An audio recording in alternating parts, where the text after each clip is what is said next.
Hello, true crime detectives. I'm Mr. Holmes, your companion through the gripping tales.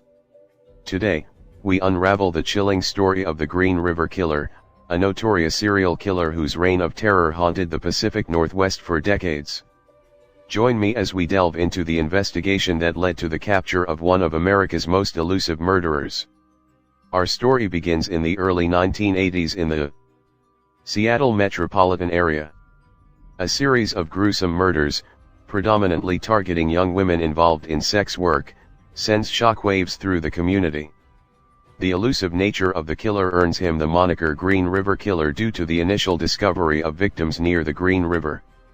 Over the years, the number of victims rises, and the killer's method becomes more refined.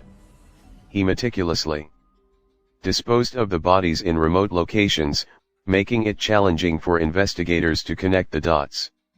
The Green River Killer's ability to elude law enforcement intensifies the fear and frustration in the community. Law enforcement faces numerous challenges, from the sheer scale of the investigation to the evolving nature of the killer's tactics.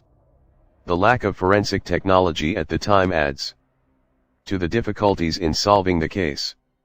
Despite tireless efforts, the Green River Killer remains at large, leaving a trail of unsolved murders. In the 2000s, advancements in DNA technology become a game changer in the investigation. Law enforcement renews its focus on the case, utilizing DNA evidence collected from crime scenes. The forensic breakthrough allows investigators to link a suspect to multiple victims, marking a pivotal moment in the pursuit of justice. In 2001, Gary Ridgway, a former truck painter, is arrested as a suspect in the Green River Killer case. The DNA evidence conclusively ties him to the murders of numerous victims. Ridgway, initially a suspect in the 1980s, had evaded capture for years. His arrest brings a sense of relief and closure to the victims' families and the community. Ridgway, faced with overwhelming evidence, eventually confesses to the murders of 49 women.